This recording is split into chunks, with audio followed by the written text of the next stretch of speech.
Poland ইউরোপের নিম্ন আয়ের একটি দেশ। এই দেশে কাজের উদ্দেশ্যে যেতে আগ্রহীদের Poland work permit visa processing সম্পর্কে ধারণা রাখতে হয়। ইউরোপের ব্যস্ততম এই দেশে বিভিন্ন সেক্টরে বিদেশি কর্মীদের কর্মসংস্থানের সুযোগ রয়েছে। এই দেশে বিদেশি কর্মীদের কাজের বেতন তুলনামূলক বেশি হয়ে থাকে। ভাগ্য পরিবর্তন ও উন্নত জীবনের আশায় অনেকে ইউরোপের এই দেশে যেতে চায়। পোল্যান্ড ওয়ার্ক পারমিট ভিসা সম্পর্কে বিস্তারিত জানতে এই ভিডিওটি শেষ পর্যন্ত দেখুন। পোল্যান্ড ওয়ার্ক পারমিট ভিসা পাওয়ার জন্য ভিসা প্রসেসিং করতে হবে।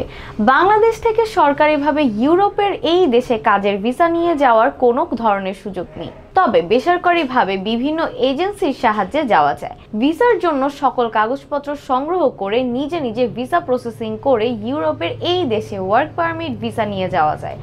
এজন্য প্রথমে বৈধ কাজের অফার লেটার ও ওয়ার্ক পারমিট সংগ্রহ করতে হবে। তারপর ভিসার জন্য কাগজপত্র সংগ্রহ করে সরাসরি পোল্যান্ড এম্বাসিতে গিয়ে ভিসা আবেদন করতে হবে। ভিসা আবেদন করার পর অ্যাপয়েন্টমেন্ট নিয়ে নির্দিষ্ট তারিখে ইন্টারভিউ দিতে হয়। তারপর মূলত ভিসা প্রসেসিং শুরু হয়। পোল্যান্ড ওয়ার্ক পারমিট ভিসা পেতে কি লাগে চলুন জেনে নিই।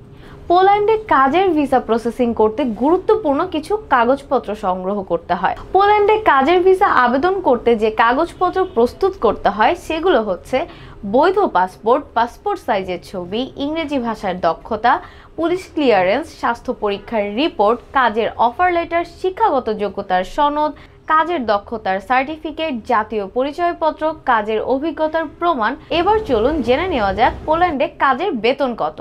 পোল্যান্ড ইউরোপের উন্নয়নশীল একটি দেশ। বিদেশি কর্মীদের কাজের সুযোগের কারণে এটি জনপ্রিয় গন্তব্যে পরিণত হয়েছে। এই দেশের অর্থনীতি মূলত শিল্প, কৃষি এবং প্রযুক্তির খাতের ওপর নির্ভরশীল। বর্তমানে পোল্যান্ডে কাজের বেতন প্রায় 900 ইউরো থেকে 1800 ইউরো। তবে প্রবাসীদের কাজের বেতন বিভিন্ন বিষয়ের ওপর নির্ভর করে ব্যক্তিভেদে ভিন্ন হয়ে থাকে, যেমন কাজের ক্যাটাগরি, দক্ষতা, অভিজ্ঞতা, ভাষা দক্ষতা, ওভারটাইম ইত্যাদি। কাজের জন্য পোল্যান্ড কেমন দেশ চলুন জেনে নেওয়া যাক। পোল্যান্ড বিদেশি কর্মীদের জন্য একটি আকর্ষণীয় গন্তব্য। ইউরোপের এই দেশে তুলনামূলক কম খরচে জীবনযাপন করতে পারবেন। এই দেশে বিভিন্ন সেক্টরে দক্ষ ও অদক্ষ শ্রমিকদের চাহিদা রয়েছে। এই দেশে বিদেশি শ্রমিকদের ন্যূনতম মজুরি রয়েছে।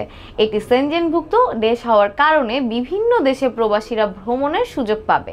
প্রবাসীরা চাইলে স্থায়ীভাবে বসবাসের সুযোগ পাবে। প্রবাসীরা নিরাপদ এবং এই দেশটিতে নাগরিক হওয়ার সুযোগ পাবে। বিদেশি কর্মীরা ওভারটাইম কাজ করলে অতিরিক্ত বেতন পেয়ে থাকে। সেই সাথে এই দেশে দক্ষতা নির্ভর বিভিন্ন ধরনের কাজ করার সুযোগ রয়েছে। আজ এই পর্যন্তই। লাইক, শেয়ার এবং সাবস্ক্রাইব করে আমাদের সঙ্গেই থাকুন। ধন্যবাদ।